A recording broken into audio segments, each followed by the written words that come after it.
Hey, everybody. And everybody left. And that's our show. Have a good one. As usual, this is live. We're going to wait a little while for a few people to join us and start asking questions, and then we will get moving on to the news of the day. It's actually been a busy first week of the year for us here. I hope everybody had a good holiday. Hope everybody had a nice New Year's and are enjoying a nice start to 2024, which I'm pretty sure is the future. And I'm pretty sure I need my jetpack now. Thank you, jetpack, please. So, we got anybody joining us already? Yeah, Daniel Alvarez just showed up. Daniel? Yeah, we got more people coming in. Excellent.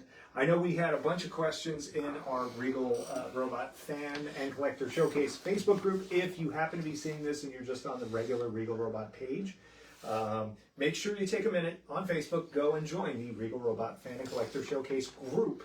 It's a little more active than the page, a little more social, a little more fun. We can kind of relax there. And we try and give some extra sneak peeks to the group where we can. So it's definitely a good time. Definitely consider joining us there if you haven't already. And if you have, thanks. There's about 2,300 people there now, 2,200, something like that. It's growing really fast. We only just started it. I mean, it feels like yesterday, but it's probably been 6 months. But it's been a lot of fun, and I'm really glad we did that. I think we're having a lot of fun with that, and we've been doing some great prizes as we get to some milestones. So our next one is probably 3,000 members. So more people that join, the more prizes we give, and more fun to be had. We got a good amount of people in here. Nathan Cool. Dunn just says greetings. So hey, Nathan. How are you, sir?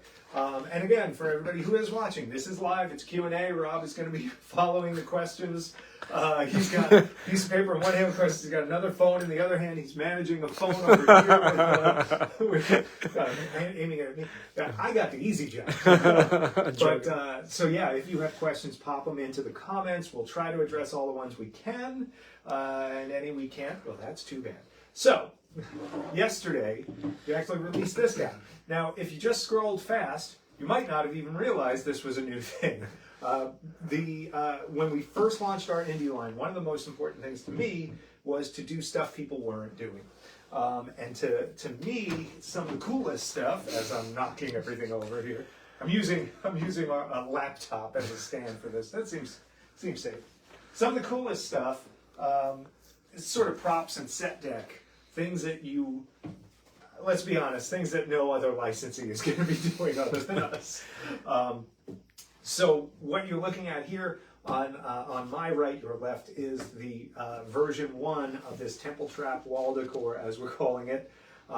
These are really, we've started calling them kind of in-house sort of prop wall decor. They're sort of nicely bridging this gap between, cool themed stuff that you can put in your house and still feeling very prop-like. These are one-to-one size-wise to the original props. They're not scanned off the originals or anything like that, but they're all digitally sculpted by Christian Maggi, who works here at the shop and does just an amazing job on this stuff. And then their output, they're hand-molded, hand-cast, hand-painted, hand-mossed, as you can see. Lots of detail in them, and hopefully it's clear that the two of these just look really killer together. There's at least one other design on this that it's the first one you see that actually shoots a dart. Sort of looks like a big blobfish. We did a magnet version of it. Comes with a little torch.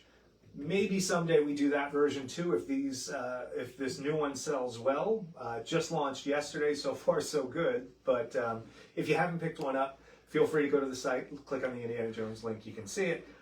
These are both shipping pretty quick. This one is now in stock and shipping right away. If you buy one on the site and pay in full, and it's the version 1, you're gonna have that shipped out within a couple of days. The new one is in production right now. It actually just got its clearance to ship from Disney, so that means that we will be starting to ship these pretty soon. I would say within about 3 to 4 weeks. So if you're ordering and paying in full, you're not going to have any kind of big long wait on these. And once that time hits, they'll be, just like the other one, they'll be ready for immediate shipping. We're going to try and always keep about 10 in stock or something like that. These also, for both of these, do have the payment plan option. You know what? There is one other in this sort of collection, this sort of prop wall decor, that is the Grail tablet. It looks, it's substantial. They're about 6 or 7 pounds each. So they have some heft to them, but the real one is made out of plaster in the archives, and it weighs 50 pounds. And so I always pick it up and I'm like, oh, this is light. So this is actually based on a scan from the Lucasfilm archives, on top of the fact that it's just cool wall decor. And this is another piece that is part of the same edition. These also, so right now I think on the website they say 4 to 6 weeks.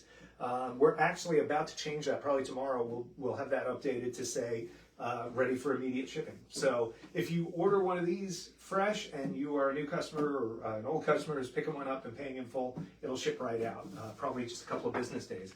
But this is one of those ones that's, I've always loved this as a prop. I feel like I had seen it a bunch of times prior and no one ever really got to do it right. It felt good for us to be able to go in, examine the real thing, and do something that just feels really authentic. And that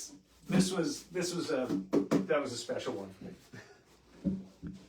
So yes, we call these guys dart faces, by the way. If you ever hear us accidentally slip inside lingo. Yeah. But I don't believe that's the production name. I'm pretty sure that's not anything Disney approves, but that's dart face number 2 right there. So again, these are brand new. They're on the site now. Go to the indie section. You can pick one up.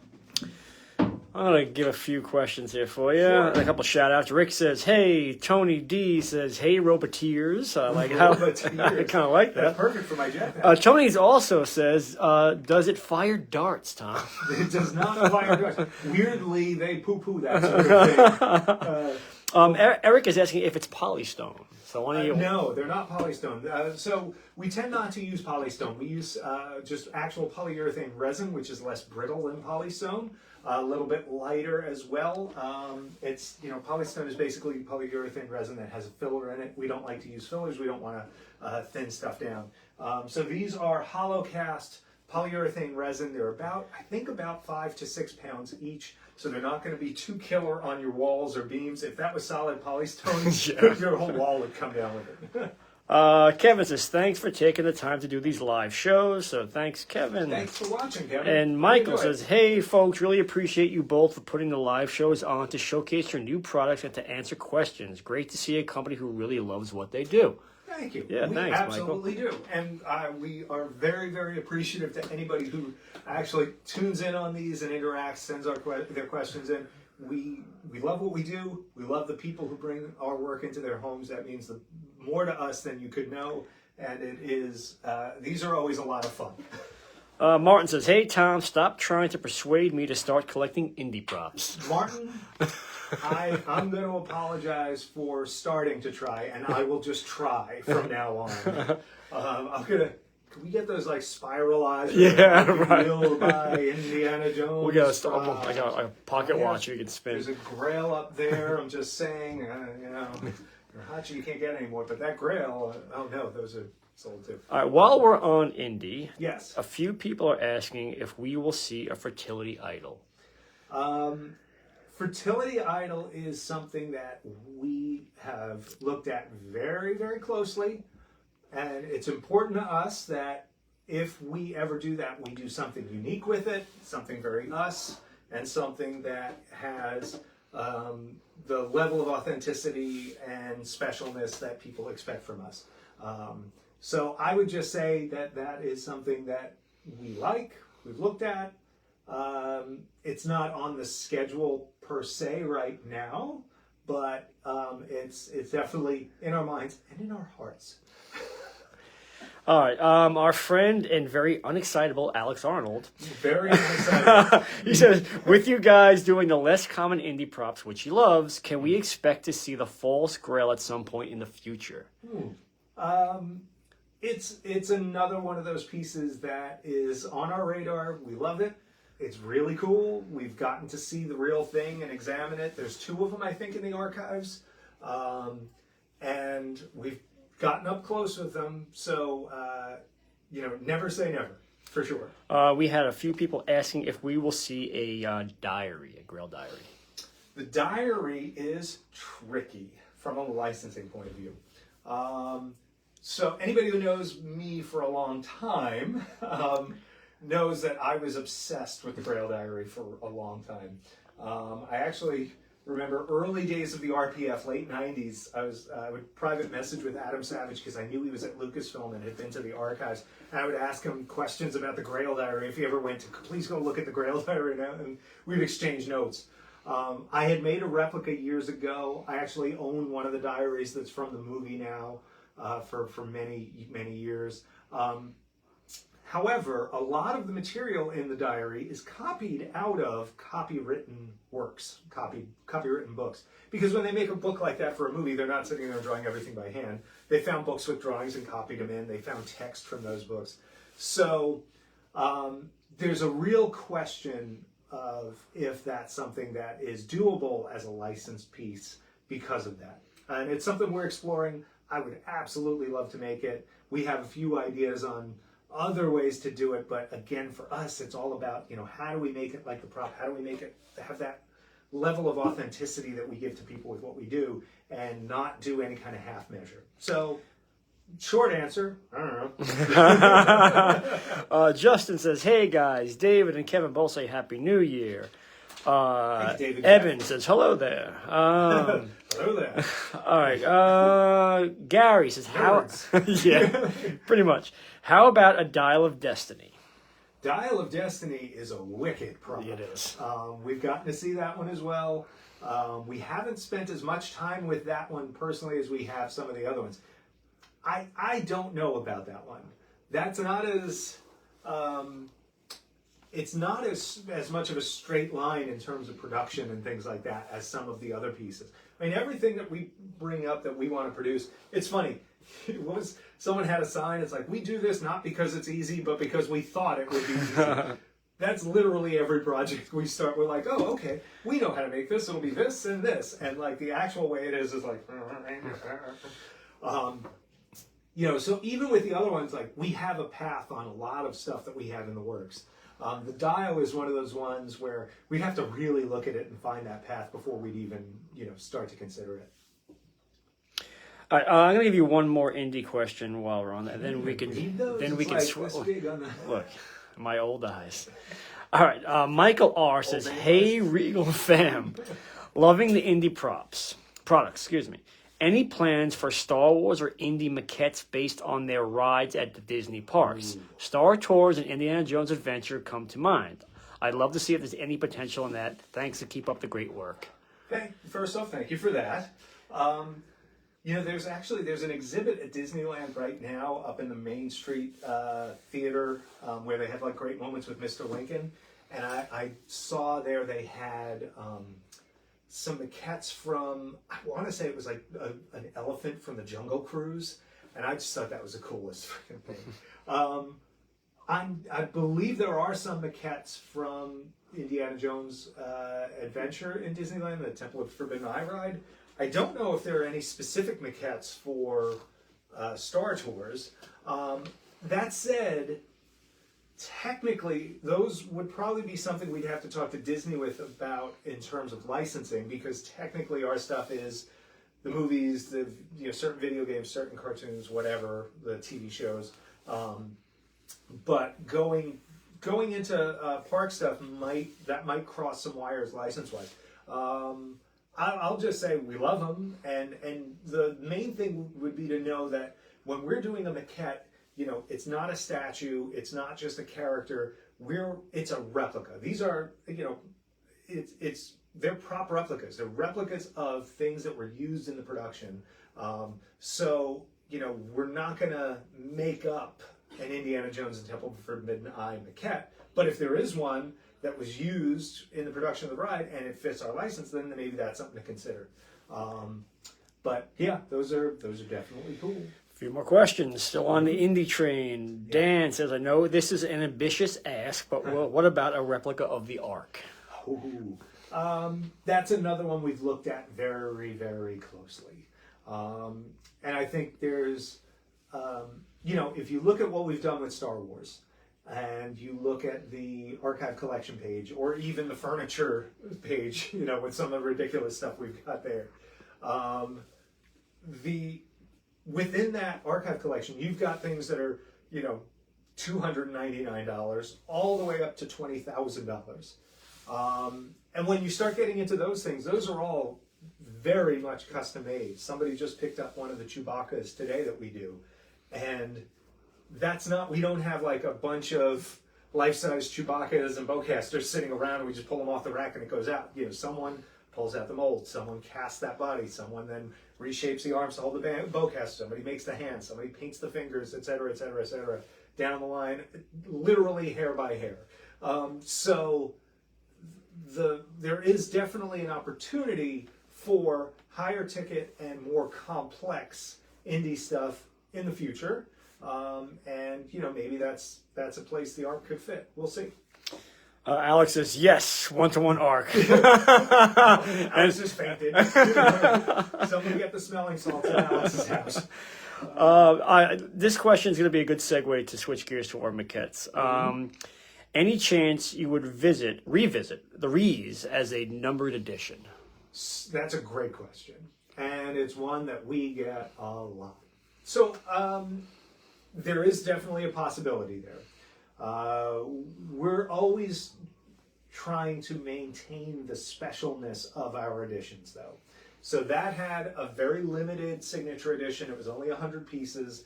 These maquettes have been growing over time. We've been working our way through and basically trying to get us to where, where the edition size is balanced with the demand. And so with Rees, clearly a lot more people wanted him than we put out. That said, we don't want to hurt that first edition. We have a few ideas how we can address that. We're looking at it. We're thinking about it. That's not something where we're going, no, we'll never do anything with it.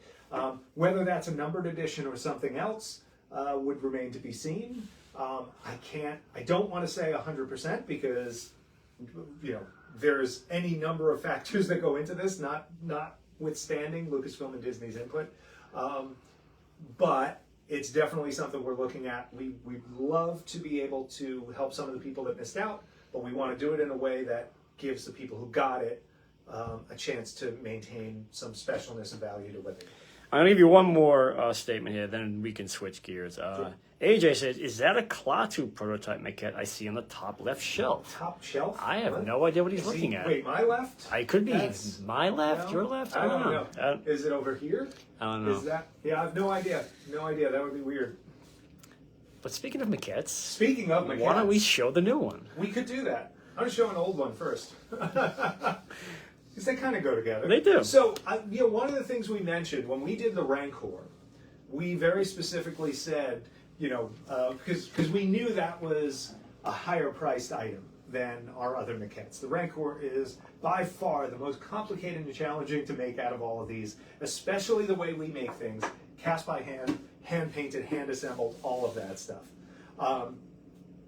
So one of the things we did say, though, was that our next maquette would be priced like Droopy McCool. Droopy was, at the time, the lowest price maquette that we had. He was $299. There are actually a number of these left. I want to say that it was 80% sold out last I looked. Could be around there.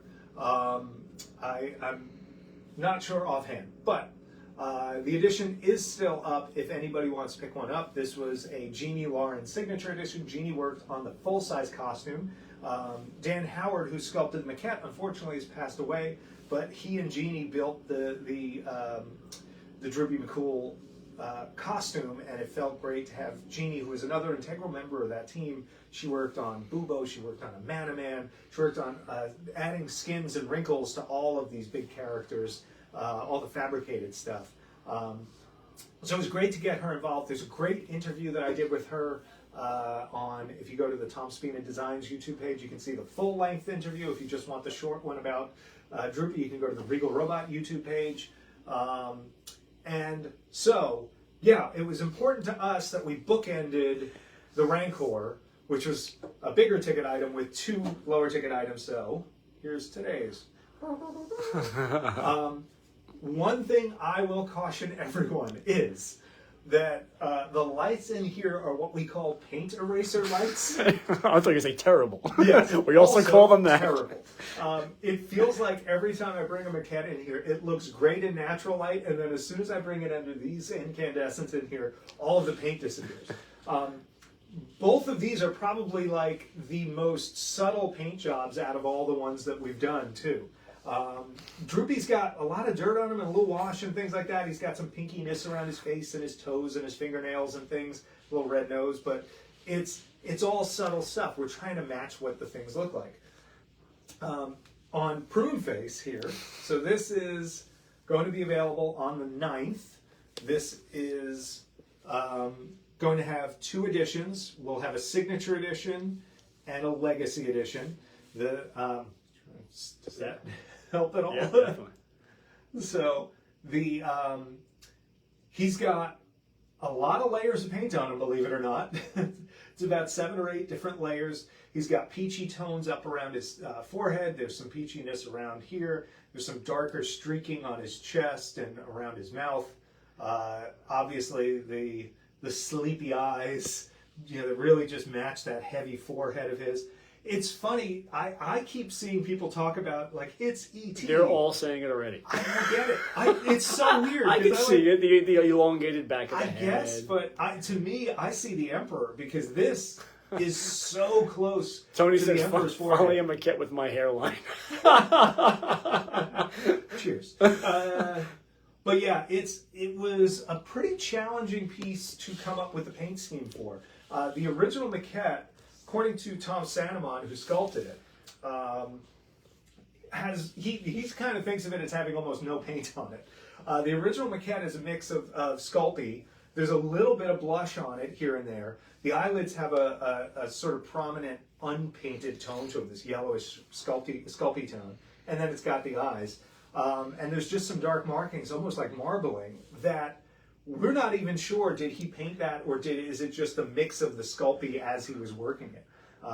What we had to do with this, though, was the original Maquette actually faded over time and sort of has yellowed and browned up a little bit.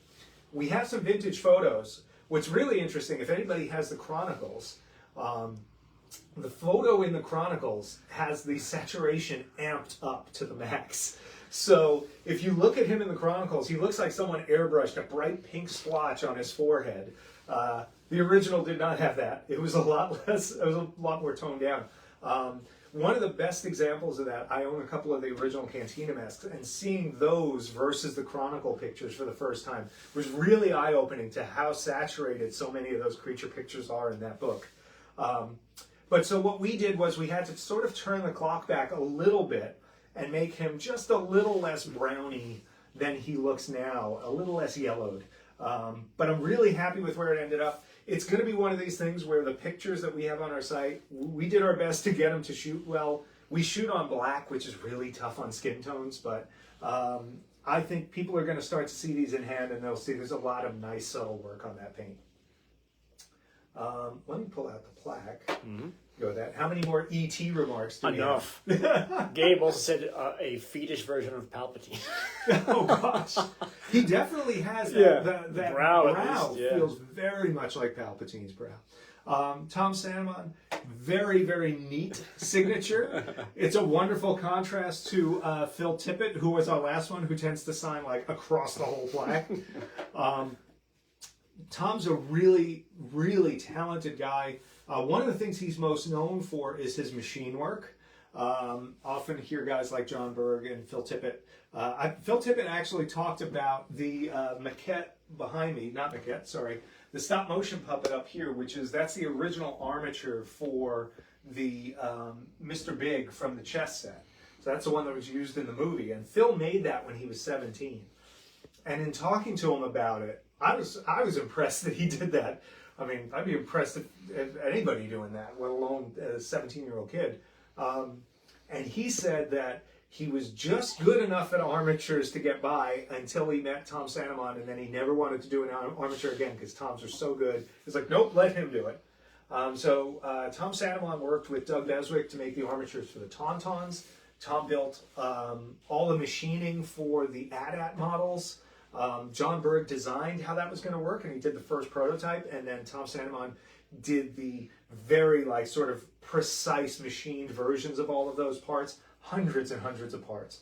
Tom also worked on some stop motion for Return of the Jedi. He worked on stop motion for Temple of Doom, worked on The Rocketeer. Just, if you look him up on IMDb, his filmography is impressive. He is absolutely legendary. He's kind of a quiet guy, certainly in terms of the public sphere. And maybe that's led to him not getting as much recognition as maybe I feel he deserves. But he's a super nice guy, very talented, and I'm so glad he agreed to be a part of this edition with us. Why don't we bring out the legacy stuff for this? Let's do it. Do you have any other questions as I'm going here? No. I mean, I feel I can get through after this, though. But Ian Thompson just showed up. He made it. So hey, even. So everybody, don't tell Ian that we announced a man before. Okay? Shh, don't let him know. Okay? It's one of one, though. That's right. Yeah, so we already bought it. Sorry, Ian. You just missed it. And then Ian died. How many licensees out there talk about their fans dying? This, as with our Rancor, we wanted to do something really special with that Rancor, and we didn't know how that was going to go. We thought it would be a hit. The Rancor Legacy Edition, which included a one-of-a-kind sketch from Phil Tippett, wound up selling out in about 10 minutes. That surprised us. And how many pieces was that, Tom? That was 100 pieces. The 150-piece signature edition only lasted a couple of weeks. On this one, now, Prune Face is no Rancor. So, let's get that out of the way. How many times have you said that? So on this one, we have a 100-piece signature edition. Everybody gets a signature plaque. And then we will have an 83-piece... Get it? 83, 1983, year of the movie. We will have an 83-piece Legacy Edition. Each Legacy Edition piece will come with beautifully framed and matted, signed metal plaque by Tom Santamon, and a hand-drawn Prune Face sketch by Tom Santamon. What's interesting is this. The Rancor, you had a whole scene to pull from. And Phil got very imaginative and very loose with his drawings. It's really awesome to see the contrast in style. Phil's stuff is really wild, very varied. There's some repetitive stuff, but, again, everyone's hand-drawn. Tom has about 5 or 6 different sort of base sketches, and then each one is, again, every single one of them is hand-drawn, but there's about 5 or 6 kind of looks he went for and he stuck to. The nice thing, though, is every one of his drawings is beautifully detailed. They vary in terms of some of them are pen, some of them are ink, some of them are pencil, some of them are different colored colors, inks. different color ink, different it's really color nice. pencil. But it's all relatively uniform. You can see there's a really nice consistency to the art. And that just means everybody who gets one of these, again, every one of them hand-drawn. So even if they're posed the same way, it's a one-of-a-kind drawing. But they're all really, really nice quality. And that was something that really impressed us with his, when these sketches came in. We have somebody, you got the eye patch guy, the goggles guy, the hood, the no hood.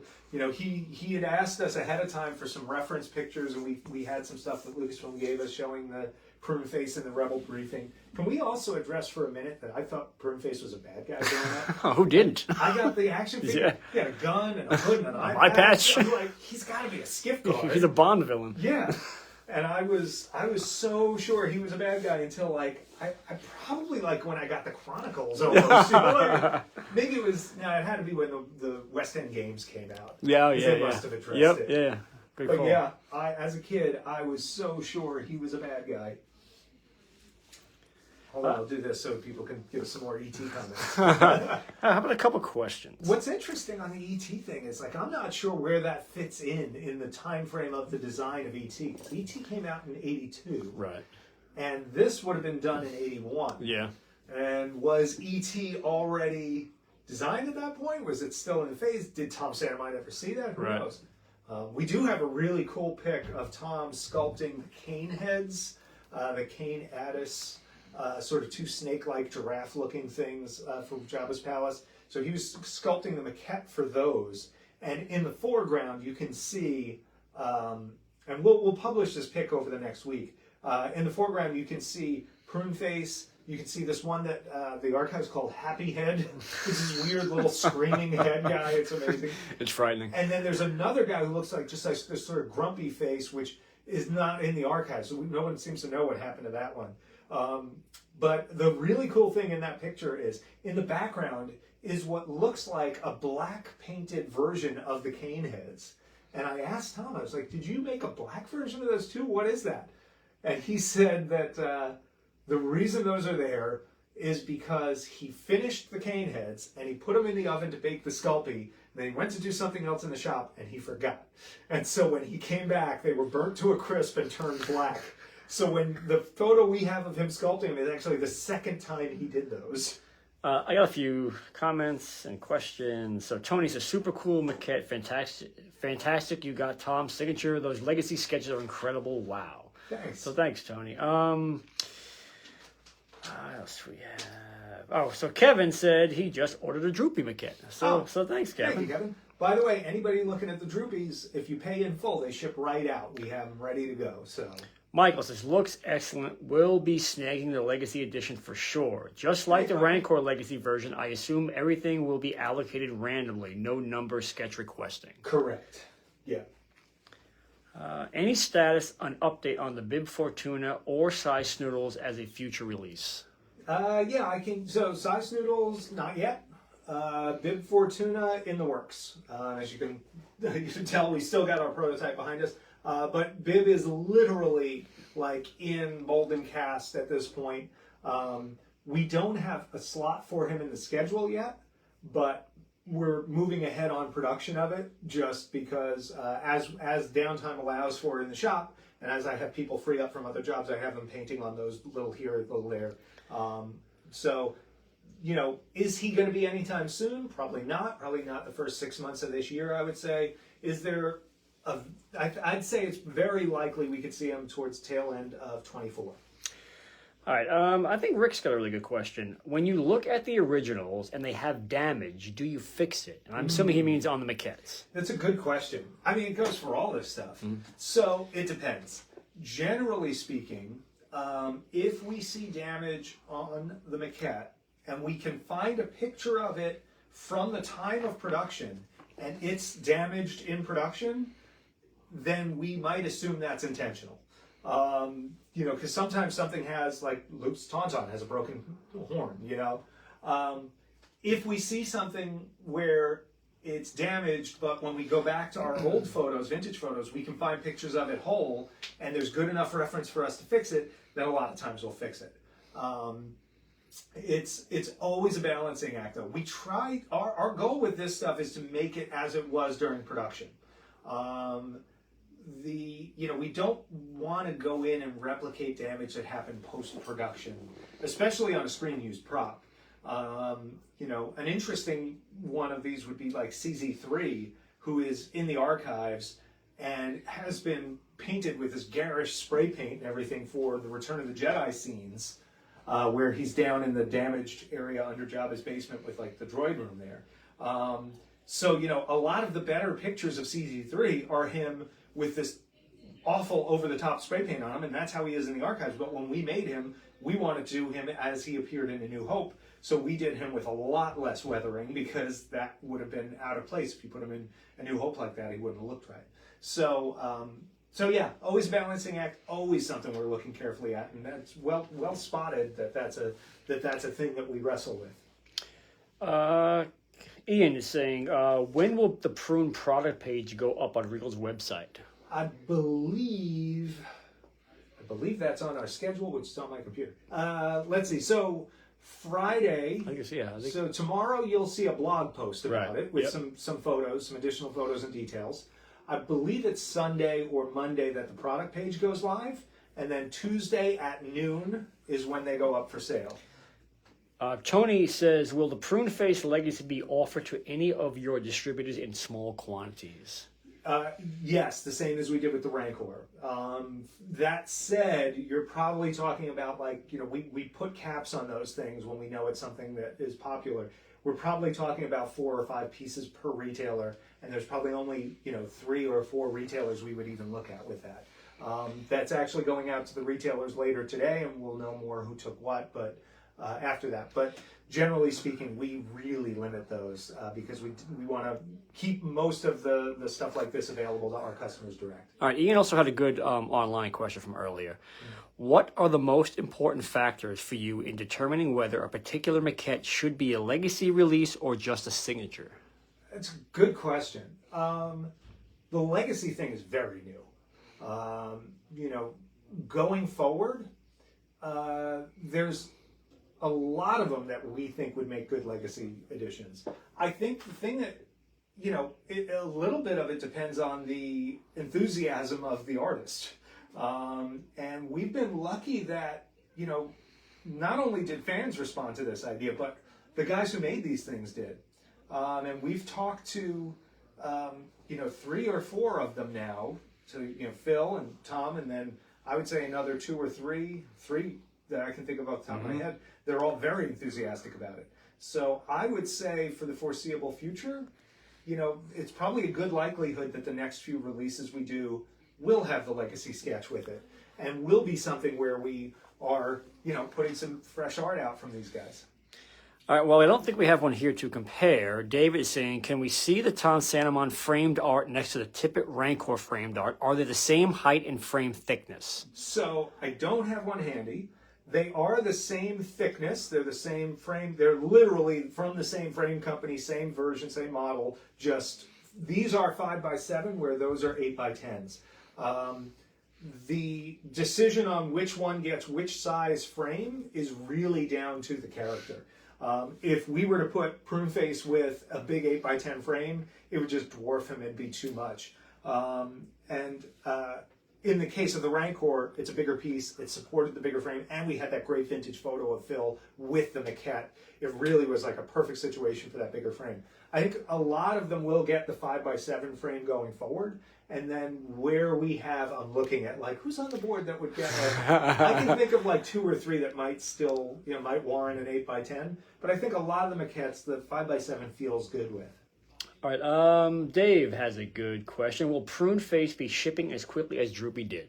Yes, that's a great question. They're actually painting the Prune Faces right now, literally in the other room right now, painting these. So the signature edition should really, it might go up on the site saying, you know, like 2 to 4 weeks or something like that, but it really might only be a matter of days. The Legacy edition will be a little longer because we're waiting for the foam inserts to come in that fit those. They're in a slightly different box. But once those come in, those will go right out. So I would say if you pay in full on Tuesday, noon Eastern, and you want to pick up one of these Prune Faces, either edition, I would say within 2 to 4 weeks, you can expect that to ship. All right, Joe's got a good question. Any thoughts on making some of the other versions available for the various jobber proposals? I would love that. We love those. We love those. Too snail-like. Too human. Yeah, I mean, you've got the 2 Phil ones, and then you've got Chris Wayless's third one, where it's just the bust, and looks very Ralph McQuarrie looking, but it was actually Chris Wayless's design that Ralph then sketched after. I love that. We didn't talk price, so why don't you say what the prices are? So, much like Droopy McCool, who's right here, and available now, and now shipping. Droopy McCool was $2.99. Prune Face, also $2.99. The Legacy Edition Prune Face is $5.99. And with the $2.99, you are getting Prune Face and the signature plaque. At $5.99, you are getting Prune Face and a Legacy plaque, which includes a one-of-a-kind hand-drawn sketch by Mr. And Johnson. how many of those legacies will there be? There will be only 83 of those legacies. And a few of those might go to retailers, we've now discovered. So yeah, don't sleep on that. Like I said, the Rancor Legacy sold out in 10 minutes. Tony had a good question earlier online. Oh. For the latest Return of the Jedi Maquette, will Tom be releasing a company interview with the sculptor? Ooh. I think these are great insight into the process. I've thoroughly enjoyed listening to others. Hope we can continue with them. Thanks, Tony. Yeah, I thoroughly enjoy doing those. I just enjoy talking to those folks, and it's nice when we can hit record and share those conversations with people, because the way we talk in those is like, that's genuinely how I have conversations with these people. And it's just like, somebody should be recording this. Unfortunately, Tom wasn't up for the idea of a recorded chat, but he is working on a little bit of a written Q&A with me right now. And as soon as we have that back, we'll definitely publish it on the website. And who knows? Maybe someday we'll have him back for something, and maybe he'll be up for a chat then, and we'll see how that goes.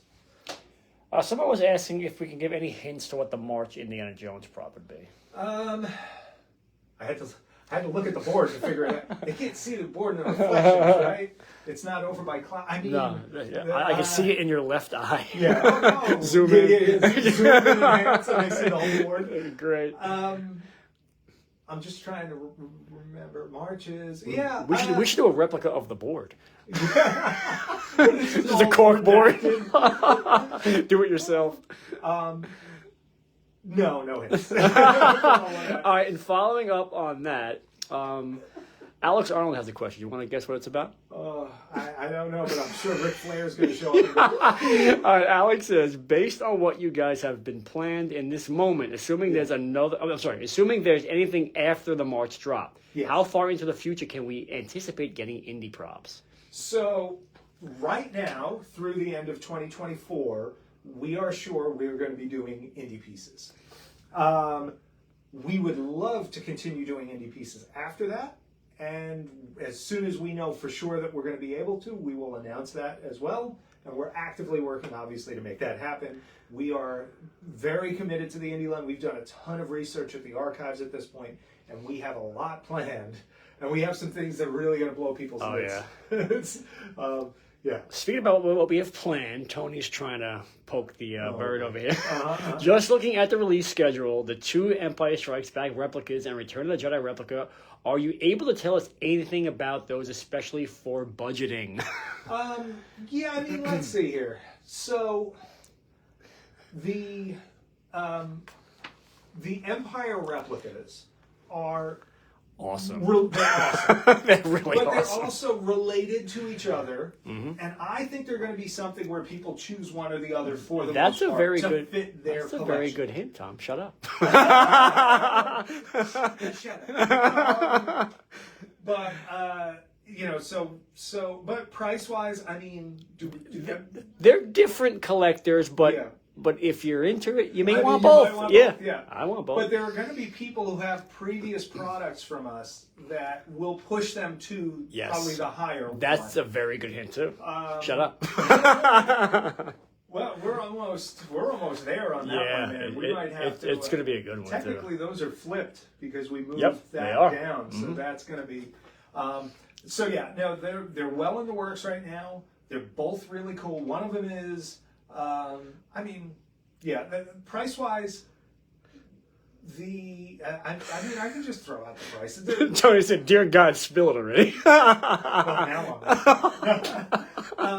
Price-wise, I believe one of them will be around $3,000 and one of them will be around $4,500 to $5,000. Probably $2,500 to $3,000, $4,500 to $5,000. Again, 2 very different pieces. There are going to be some collectors who want both. I think a lot will pick the one that makes the most sense for what they've collected before. They're both really, really wicked and very us. Yeah, major pieces, really, really awesome. Yeah. All right, I'm going to switch gears a little bit. Oh, and the Return of the Jedi one, Tony, you're going to have to ask later. Jason, if I'm saying that correctly, looking forward to it. Mall bus possibly for the 25th anniversary of Phantom Menace. Ooh, so much like I think I was starting to say before, like what we do is usually a replica of some production artifact. And Maul, while having some sketches, there really isn't a bust of Maul in the archives. Strangely. So, yeah, there's no maquettes of him. It's just insane. So that's probably unlikely. We have a few things we're looking at for that May release. And, stay tuned. It'll be, whatever it is going to be fun, and it's going to be our first toe dip in the Phantom Menace. All right, a few more people hoping to see things. Christopher says, how many Star Wars maquettes are you expecting in 2024? We have one, if we're including him, 1, 2, 3. We have probably 3 or 4, depending on how you count one of them. I was going to say, how do we count that one? We have about 3 or 4 definitive, but the way we have this right now, we have a bit of a gap towards the end of the year. So my guess is probably 6. And what I would just say is we're mindful not to overload folks, and that you're not going to see 6 $1,500 maquettes or anything like that. There's going to be some in this $299 range, some in the $399 range. I don't even, maybe some of the others hit $499, but probably not as much.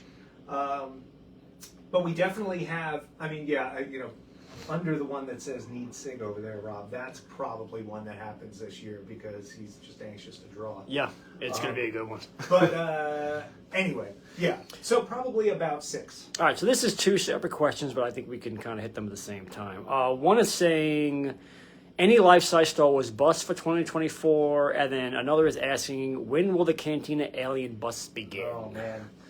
Hopefully soon. I don't know. Yeah, the Cantina is like my favorite thing in the whole world. So, you don't say. I'm anxious to do some of those. However, we're on such a roll with the archive collection, and we're able to give stuff to folks that are, standoff originals and have that lineage and things like that. Whereas a lot of our Cantina stuff, we've got beautiful sculpts of these things. Beautiful, I say, because I sculpted half of them. Sorry, but.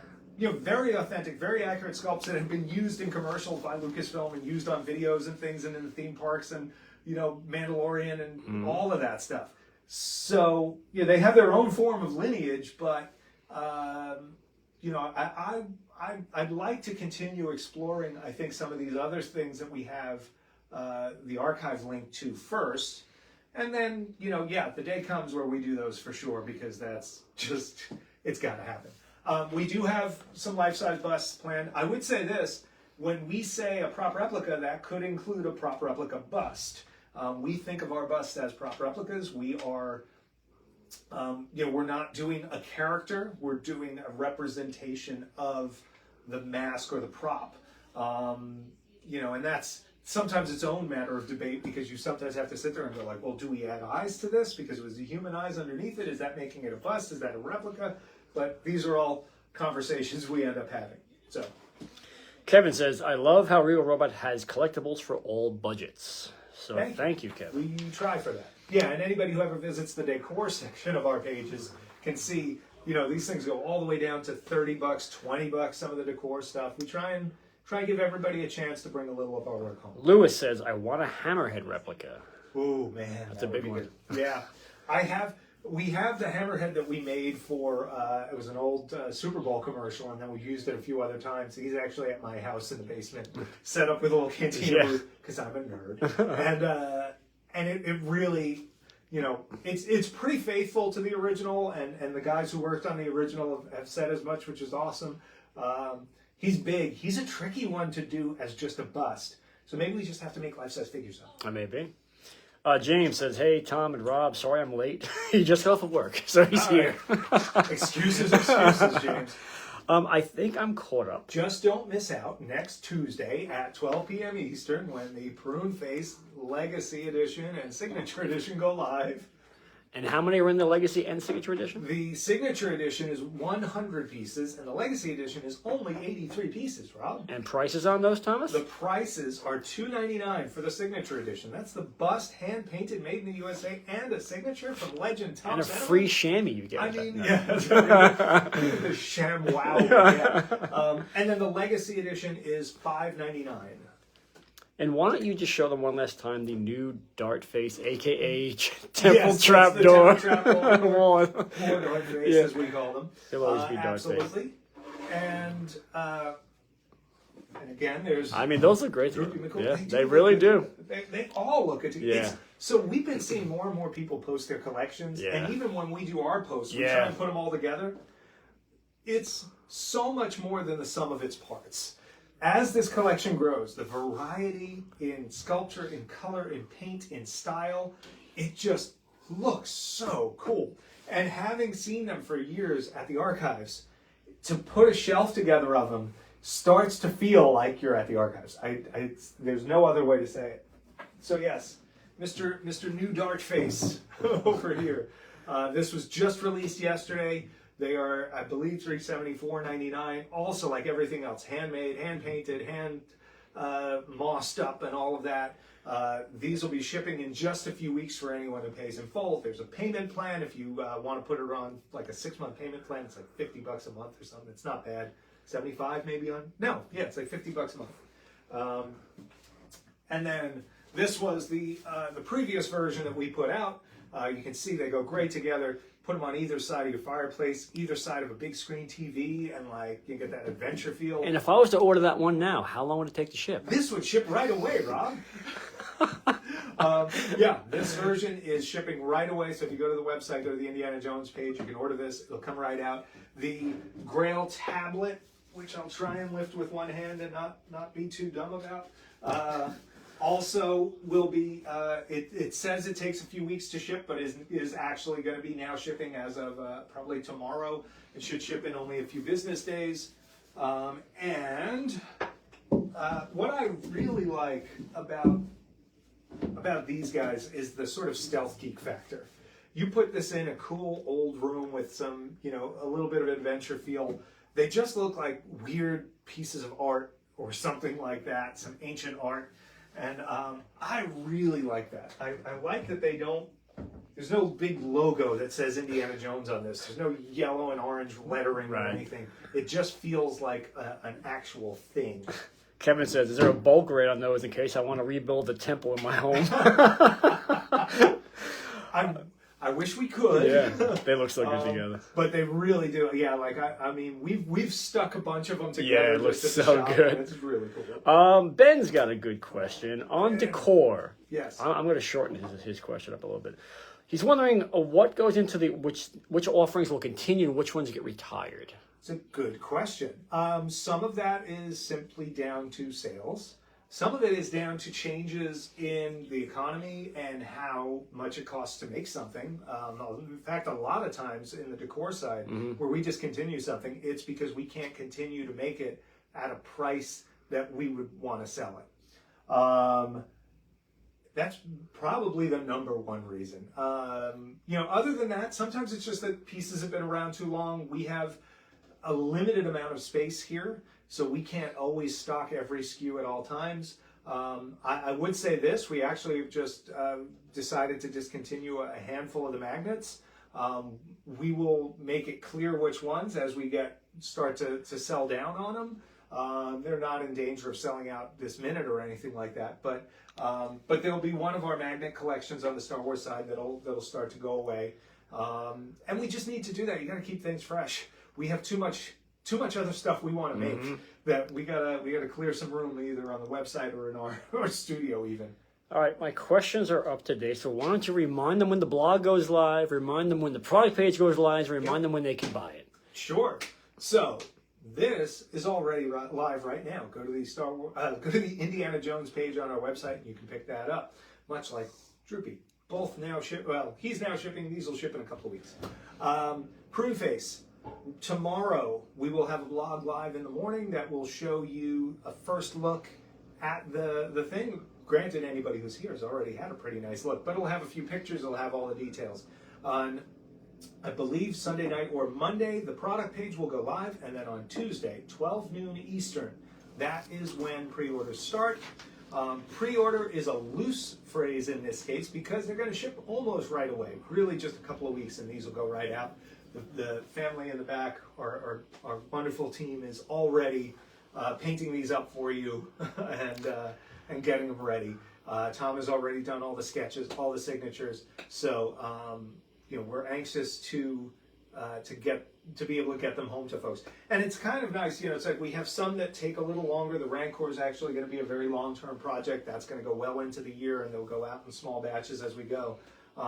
But it's nice as we're doing these other ones, we're trying to stay very current with them. And I think you're going to see that with a lot of the maquettes going forward, that if you're paying in full, these orders are going to go out very, very quickly after. Even though we call it a pre-order, and we don't even call it a pre-order, we just call it an order. They're really going to be close to in-stock items for the most part. So it's a good way to do it. I think we can probably wrap this up. Terrific. Yeah. Thank you, everybody. Thank you, everybody, for watching. Thank you, Rob, for juggling all the questions and everything like that. Thanks to everyone who asked a question either ahead of time or during. Please check back on the site Tuesday at noon for Prune Face. Please go there today if you want to order one of the Dart Face.